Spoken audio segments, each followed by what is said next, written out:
walaalayaal maanta waxaan ku soo dhaweynayaa magaca sayidkeena ciise masiix aad iyo aad baan ugu faraxsanahay inaad nala joogtaan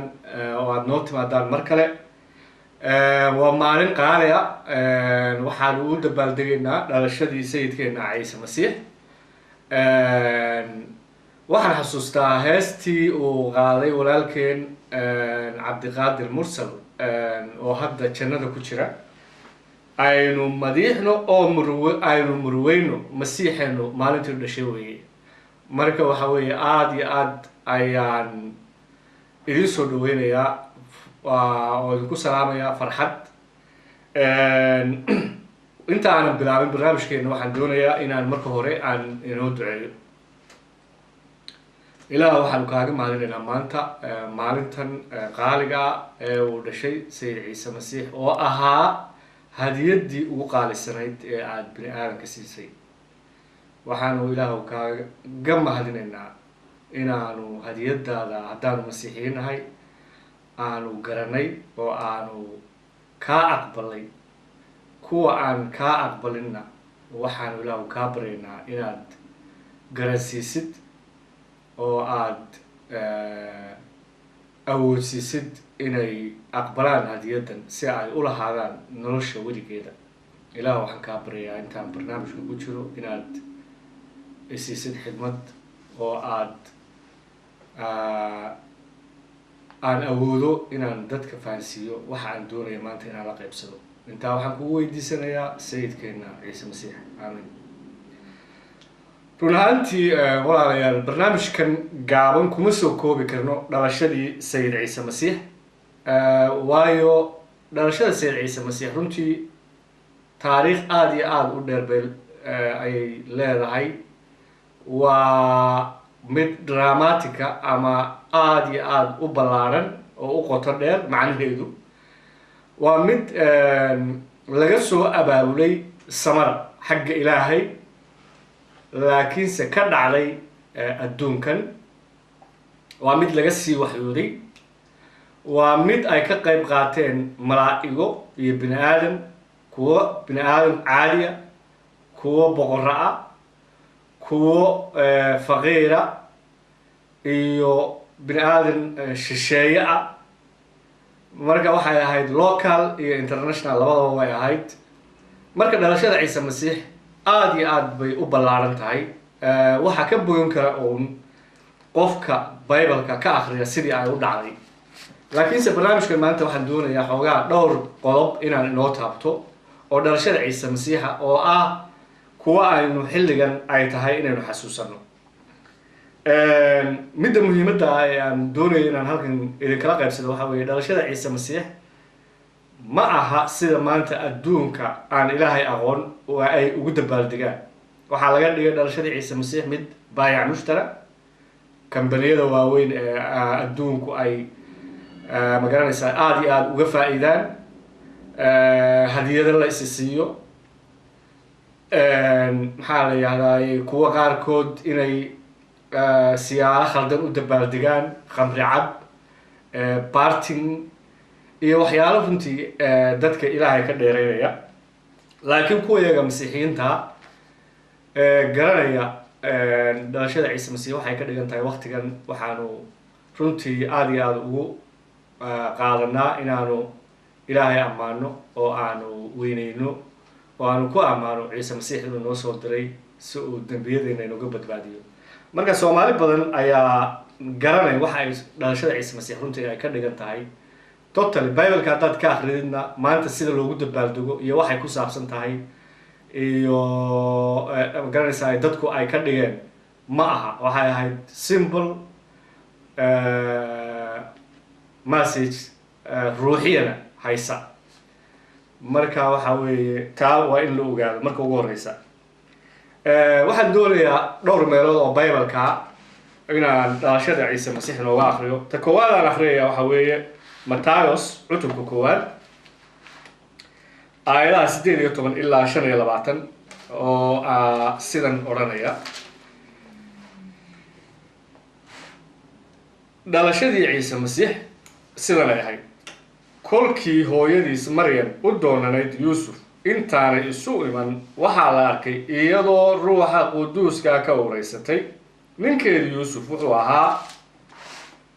nin xaqa oo aan doonayn inuu dadka tuso, wuxuuse doonayay inuu si qarsoon u eriyo. laakiin intuu waxaan ka fiirsanayay ayaa malaa'igtii rabbigu riyo ugu muuqatay iyadoo yuusuf ina daawudow ha ka baqan inaad naagtaada maryam qaadatid, waayo waxa ay ureysatay ayaa ruuxa quduuska ka yimid, oo waxay umuri doontaa wiil, magaciisana waxay u bixin doontaa ciise, waayo dadkiisa ayuu dembiyadooda ka badbaadin doonaa. waxaas oo dhan waxay ku dhaceen in la arko wixii rabbigu kaga dhex hadlay nebiga, isagoo leh gabadh bikrada waa ureysan doonta oo wiil umuli doonta, magaciisana waxaa loo bixin doonaa Immanuel, kan macnihiisu yahay ilaah baa inala jooga. markaasaa yuusuf hurdadii ka kacay oo yeelay sidii malaa'igtii rabbigu ku amartay, oo naagtiisii ayuu qaatay.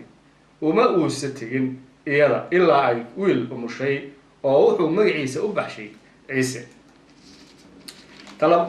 meesha labaad aynu ka akhrinaynaa waa injiilka sida uu Luukas u qoray, cutubka 1 aayadaha 26 ilaa 31, iyo cutubka 2 aayadaha 1 ilaa 7. marka cutubka 1 aayadda 26 waxay odhanaysaa: bishii 6 ilaah baa malaa'ig Jibriil u soo diray magaaladii Galili oo Naasareed la odhan jiray, ilaa gabadh bikrada oo u doonanayd nin la odhan jiray Yuusuf oo dhashii Daa'uud ahaa. gabadhana waxaa la odhan jiray Maryam. malaa'igtii baa u soo gashay oo waxay ku tiri: nabad, adigoo nimcaysan, rabbiga ayaa kula jira. markaasay hadalkii ka naxday oo waxay isku tiri: maxay tahay salaantan? malaa'igtii baa ku tiri: ha biqin Maryamay, waayo nimco ayaad ilaah ka heshay. bal eeg, waad ureysan doontaa oo wiil baad umuli doontaa, magaciisana waxaad u bixin doontaa ciise. nin weyn buu ahaan doonaa, waxaana loogu yeedhi doonaa wiilka kan ugu sarreeya. rabbiga ilaahuna wuxuu siin doonaa carshigii awowgiis Daa'uud, weligiisba wuxuu boqor u ahaan doonaa dadkii Yacquub, boqornimadiisuna ma idlaan doonta. kolkaasaa Maryam waxay malaa'igtii ku tiri: sidee baa waxaan ku noqon doonaan? anigu nina garan maayo. malaa'igtii baa u jawaabtay oo ku tiri: ruuxa quduuska ayaa kugu soo degi doona, oo xooggii kan ugu sarreeya ayaa hoosiis ku noqon doona. sidaa darteed kan quduuska oo kaa dhalan doona waxaa loogu yeedhi doonaa wiilka ilaah. bal eega, halkaasaynu ku joojinaynaa. cutubka 2 aayadaha 1 ilaa 7 waxay odhanayaan: waqtigaas waxaa dhacay in amar ka soo baxay Kaysar Augustus, oo boqorkii waddanka haystay, in dadka dunida jooga oo dhan la qoro. qorniinkaas kolkii ugu horreysay waxaa la sameeyey markii Quirinius xukumi jiray Suuriya. dhammaan waxay wada tageen in la qoro mid kastaba magaaladiisii. yuusufna Galiili ayuu u kacay oo magaaladii Naasareed ka tegey, oo wuxuu aaday Yahuudiya ilaa magaaladii Daa'uud oo Baytlaxam la odhan jiray, maxaa yeelay wuxuu ahaa dadkii iyo dhashii Daa'uud. in lala qoro Maryam oo ahayd tii u doonanayd oo uurka lahayd, oo waxaa dhacay kolkay halkaas joogeen in maalmihii ay umuri lahayd dhammaadeen, waxayna umushay wiilkeedii curadka ahaa. markaasay maro ku duuduubtay oo qabaal ku jiifisay, waayo meelay ku hodaan ayay hudheelkii ka waayeen. ilaa ereygiisa ha barakeeyo. aada iyo aad bay dhalashada ciise masiix ay u dhinacya badan tahay, laakiin maanta waxaan doonayaa inaan 4 qodob oo muhiima oo aan aayadahan ka dhex aqriyay, oo ay tahay inaynu waqtigan xasuusanno, inaan kala soo baxo aayadihii aan akhriyay. qodobka 1, dhalashada ciise masiix waxay ku dhacday ruuxa quduuska ee ilaah, ama waxay ka dhalatay ama waxay ka timi, sidaa rabtid oo u macnay. ta labaad waxa weeye dhalashada ciise masiix wuxuu u yimi inuu dadkiisa ka badbaadiyo dembiyadooda. qodobka 3, ciise masiix wuxuu ahaa ilaahay oo inala jooga. qodobka afraadna waxa weeye boqortooyadiisu waxay noqon doontaa weligeed iyo weligeed. qodobka koowaad ciise masiix wuxuu ka dhashay ruuxa quduuska ee ilaahay. haddaynu bilowgii ciise masiix fiirino, haddaynu fiirino noloshii ciise masiix, haddaynu fiirino shaqadii ciise masiix, wax kasta oo ciise masiix qabtay ama uu ahaa ama originkiisii waxay ka yimaadeen ruuxa quduuska. dhowr jeer ayaa loogu celceliyey aayadahan hadda aynu bibleka ka soo akhrinay, lucas injiilka sida lucas u qoray iyo injiilka sida uu Matthews u qoray, in ciise masiix uu ruuxa quduuska ka dhashay. Matthews 1:18 waxaynu ka soo akhrinay dhalashadii ciise masiix sidan ay ahayd. kolkii hooyadiis Maryam u doonaday Yuusuf intaanay isu iman, waxaa la arkay iyadoo ruuxa quduuska ka urisatay. Matthews 1:20 Yuusuf ina Daawudow ha ka baqin inaad naagtaada Maryam qaadatid, waayo waxay ka urisatay ayaa ruuxa quduuska ka yimid. Lucas 1:35 malaa'igtii ayaa u jawaabtay oo ku tiri, ruuxa quduuska ayaa kugu soo degi doona, oo xooggii kan ugu sarreeya ayaa hoosis kuu noqon doona. sidaa daraaddeed kan quduuska ee kaa dhalan doona waxaa loogu yeedhi doonaa wiilka ilaah. marka waxaa weeye inaynu fahanno bilowgii ciise masiix ruuxa quduuska ee ilaahay laftiisa ayuu ka yimi. ilaahayna waa ruux. haddaynu fiirino noloshii ciise masiix, markasta isaga waxaa hogaaminayay ruuxa quduuska. Lucas 4:1 waxaynu akrinaa, ciise waxaa ka buuxsamay ruuxa quduuska oo webi urdun ayuu ka noqday, oo ruuxii ayaa cidlada u kaxeeyey. ciise masiix waxaa laga hadlayaa markuu ciise masiix ugu horreeyey ee uu shaqadiisa bilaabay. ruuxii quduuska ayaa waxa uu hogaamiyey labadegaanka, meeshaas oo 40 maalmood iyo 40 habeen ku soomay,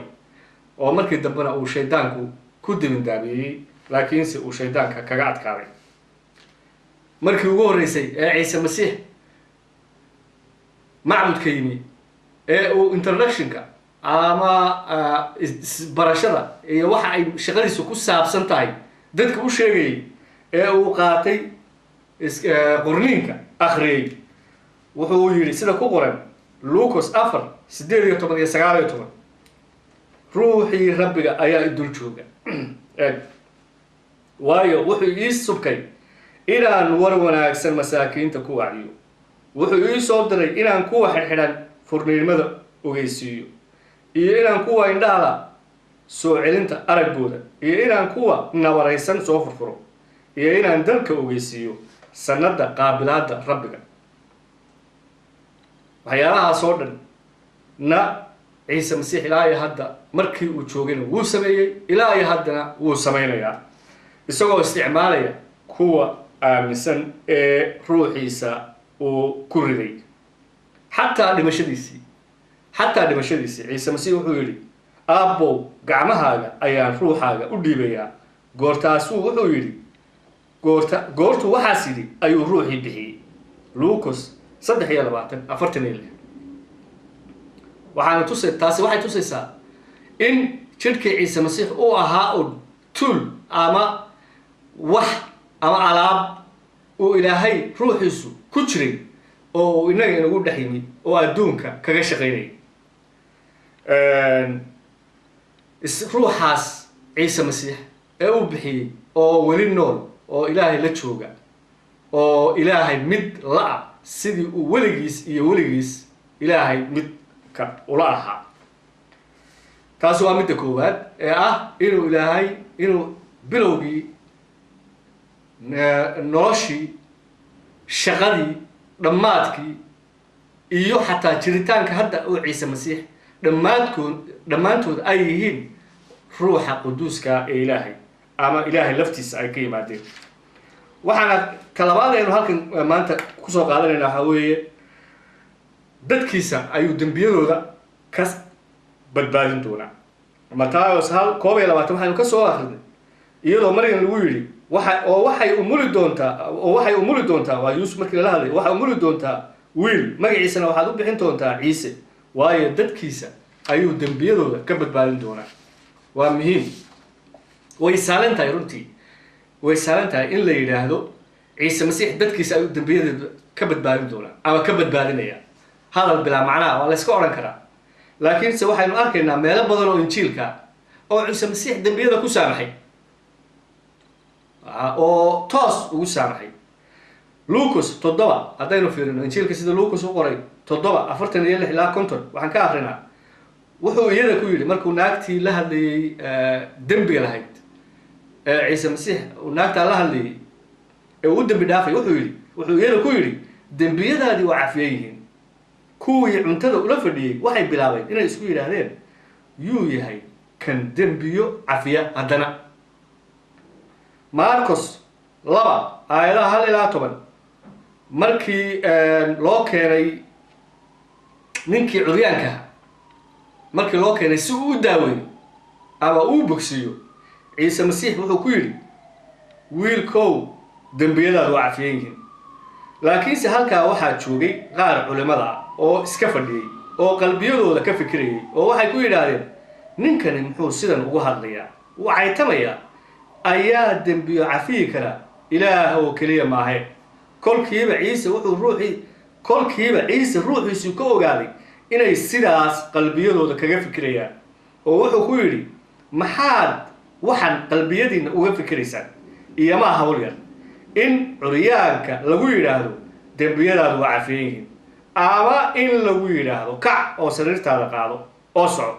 laakiin si aad u garataan in wiilka aadanuhu dhulka ku leeyahay amar uu dembiyada ku cafiyo ayuu ninkii curyaanka ahaa ku yidhi kac oo sariirtaada qaado waxaynu halkaa ka arkaynaa ciise masiixu dembiyadii cafiyaya ma aha markan oo keliya laakiin halkan 2 tusaale baan ka soo qaatay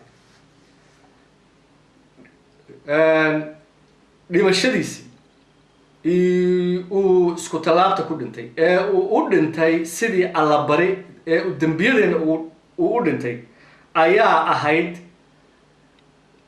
ta ugu dambaysa ee inaga lanagu cafiyey ya baybalka waxaa ku qoran oo nafsadiisii ayuu inoogu bixiyey inuu ilaah u ahaado qurbaan iyo allabari oo u ahaado caraf udgoon wuxuu ciise masiix noqday ephesus 5:2 ciise masiix wuxuu noqday allabari oo ilaahay raalli ka yahay kaas oo baybalka sida ku qoran sidaa daraaddeed baybalka sida ku qoran mid kale badbaadada lagama helo maxaa yeelay ma jiro magac kale oo samada hoosteeda iyo dadka dhexdooda loo bixiyey oo waajib inoo ah inaynu ku badbaadno fariimaha rasuulada 4:12 waxa weeye allabarigii ugu dambeeyey ee ultimate ka ahaa ee ilaahay aqbalay kaas oo ilaahay caraf udgoon u noqday kaas sidaa daraaddeed maantadan ma jiro magac kale aynu ilaahay ugu tegi karno oo aan ka ahayn magaca ciise masiix sidaa daraaddeed ciise masiix waxaynu arkaynaa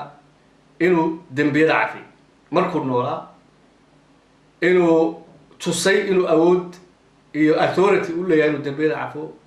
inuu inoo dhintay oo allabarigaasi uu yahay allabariga maanta aynu cafiska ku helino ta saddexaad ee aan doonaya maanta inaan idinla qaybsado waxaa weeye ciise masiix wuxuu ahaa ilaahay inala jooga Matayos 1:22 ilaa 3:20 waxaynu ka soo akrinay Maryam oo lala hadlay oo waxaasoo dhan waxay u dhaceen in la arko wixii rabbigu kaga dhex hadlay nebiga isagoo leh gabadh bikrada baa uraysan doonta oo wiil bay umuli doontaa magaciisuna waxaa loo bixin doonaa Immanuel kan macnihiisu yahay ilaah baa inala jooga ciise masiix wuxuu Yooxana 10:30 ku yidhi aniga iyo aabbuhu mid baanu nahay ciise masiix wuxuu Yooxana injiilka sida uu Yooxana 4:11 ku yidhi iyo rumaysta inaan aabbaha ku jiro aabbuhuna aniga igu jiro waxaynu hore u soo sheegnay inuu ciise masiix ka dhashay ruuxa quduuska ilaahay ya baybalka waxaa ku qoran God is a spirit Yooxana 4 afar iyo labaatan ciise masiix waxaanu soo sheegnay inuu dembiyadii saamaxay waxa baybalka ku tusayaa inuu kuwii noolaa soo sara kiciyey inuu kuwii bukay bogsiiyey inuu dejiyey duufaanadii inuu magaranaysaay kuwii baahidu haystay raashin siiyey waxyaalahaas oo dhan oo ilaahay oo keliya uu samayn karo maantana waxaa baybalka ku qoran isagoo ilaah midigtiisa jooga oo haddana inoo soo duceeya innaga maantana ciise masiix ilaah midigtiisa ayuu joogaa oo ilaahay buu mid leeyahay siduu weligii mid ula ahaan jiray markaa waxaanu arkaynaa inuu ciise masiix ahaa ilaahay oo inala jooga oo hab ruuxiyana usoo dhex galay jirkii ciise masiix waa inaynu xasuusano maanta taas waxaynu kaloo baybalka aanu ka soo akrinay qodobka afraad oo aan doonaya inala qaybsado waxaa weeye boqortooyadiisu waa weligeed iyo weligeed ya boqortooyada ciise masiix waxaa weeye boqortooyada ilaah boqortooyada ilaahna waa boqortooye abida taas oo aan weligeed idlaanayn ama aan dhammaanayn injiilka sida lucas u qoray cutubka 2 aayadda 11 waxaynu ka soo akrinay bal eeg waad uraysan doontaa oo wiil baad u mari doontaa magaciisana waxaad u bixin doontaa ciise nin weyn buu ahaan doonaa waxaana loogu yeedhi doonaa wiilka kan ugu sarreeya rabbiga ilaahowna wuxuu siin doonaa carshigii awowgiis daa'uud weligiiba wuxuu boqor u ahaan doonaa dadka yacquub boqortooyadiisuna ma idlaan doonto boqortooyada ilaah boqortooyada ciise masiix waa boqortooyo ruuxiyana waa boqortooyo aan dhammaanayn ciise masiix wuxuu yidhi boqortooyadaydu ma aha boqortooyada adduunka ciise masiix waa ka nool wuxuu yidhi anigu waxaan ahay bilowgii iyo dhammaadkii I am alpha and omega marka walaalayaal waxaa weeye afartaa qodob aynu soo sheegnay maanta waa inaynu xasuusano maalinta ciise masiix dhalashadiisa inuu ciise masiix ruuxa ilaahay ka dhashay maantana uu nool yahay oo ilaahay la joogo ka labaad oo ah inuu u yimi inuu dadkiisa dembiyadooda ka badbaadiyo ta saddexaad oo ah in uu yahay ilaahay inuu la joogo ta afraad oo ah inay boqortooyadiisu weligeed iyo weligeed jirayso haddaba innagoo masiixiyiina sidee ayay tahay inaynu hadiyadda ilaahay boqorkaa weyn ee weligiis iyo weligiis ah aynu uga jawaabno maanta oo ah maalintii dhalashadii ciise masiix sidee ayay tahay inaynu uga jawaabno waxaan akrinayaa nimankii maxay ahayday arijiradii markii loo sheegay ee ay magaranaysaa ay arkeen ciise masiix waxaa ku qoran lucas injiilka sida lucas u qoray cutubka 2 aayadda 20 waxaa ku qoran arijiradiina way noqdeen iyagoo ilaah ammaanaya oo ku weyneynaya waxyaalihii ay maqleen oo ay arkeen oo dhan sidii iyaga loogu sheegay number 1 waxaa weeye sida arijirada inaynu ilaah marka ugu horeysa ammaano haddaynu masiixiin nahay oo aynu ku ammaano waxa aynu laynoo sheegay waxa aynu helay waxa aynu aragnay waxa aynu experience u yeelanay ee ah jacaylka dembi dhaafka iyo magaranaysaa wanaagga ciise masiix sidii arijirada waa inaynu ilaahay maanta kuweyna masiixiyiinta aynu ku ammaano talabaad aan doonaya inaynu maanta xasuusano haddaynu masiixiyiin nahay ama aynu uga jawaab sida labaad aynu uga jawaabayna waxaa weeye sidii ay uga jawaabeen nimankii xigmadda lahaa ee iyagana xidigtii ciise masiix ka arkay dhinacii bariga nimankaasi waxa ay niman qalaad laakiin xidigtii ciise masiix bay arkeen safar bay galeen ilaa iyo meeshuu ciise masiix ku dhalanayay waxaa ku qoran Matthews cutubka 2 aayadda 10 ilaa 11 waxaa ku qoran oo goortay xidigtii arkeen ayay farxad aad u weyn ku farxeen markaasay gurigii galeen oo waxay arkeen ilmihii iyo Maryam hooyadiis wayna dhaceen oo caabudeen isaga oo intay khasnadahoodii fureen waxay isaga u dhiibeen hadiyado dahab iyo beeyo iyo malmala marka waxa weeye walaalayaal haddii aynu masiixiin nahay waxaa talabaad aan doonayaa tii hore waxay ahayd inaynu ilaah ammaano waa inaynu ku faraxno hadiyadda ilaahayna siiyey oo ku reyreyno sidii ninkii walaalkeena ku heesay cabdiqaadir mursal aynu madiixno oo aynu murweyno waa inaynu madiixno oo aynu murweyno hadiyadda ilaahayna siiyey waa inaynu caabudno caabudaad iyo qushuuc waa inaan la nimaadno waxa weyn oo ilaahayna siiyey sida ay nimankaas xigmadda lahaa ay iyagu u caabudeen oo ay wejiga u dhaqeen waa inaynu hadiyadaheenna siino ciise masiix hadiyadahaas waa inaynu nolosheena waktigan mar labaad sanadkan cusub waktigan cusub waa inaynu mar labaad nolosheena mar kasta aynu dedicated ama aynu hadiyad ahaan u siino hadiyad ahaan nolosheena u siino adeegeena aynu ciise masiix iyo ilaahay u siino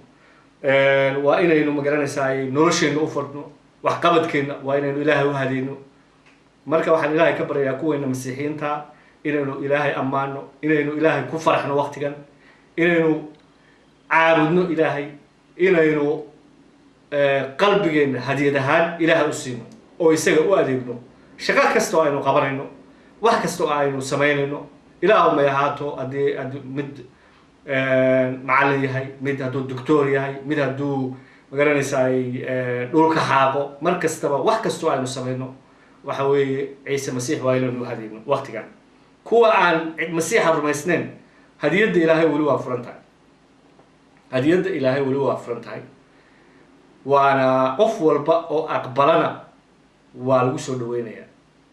dhaweynayaa marka waxaan ilaahay ka baryayaa kuwo badan oo soomaaliya oo aan masiixiyiin ahayn inay ka fekeraan dhalashadii ciise masiix inay magaranaysaa ilaahayna waxaan uga baryayaa inuu kuwo badan qalbigooda taabto oo ay hadiyaddaa weyn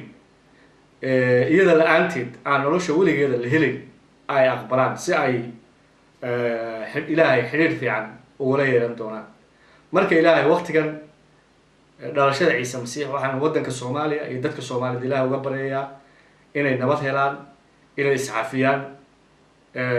inay ilaahay sanadka cusub iyo wixii ka dambeeya inuu ilaahay waddanka soomaaliyeed uu siiyo nabad iyo degenaansho iyo barwaaqo iyo horumar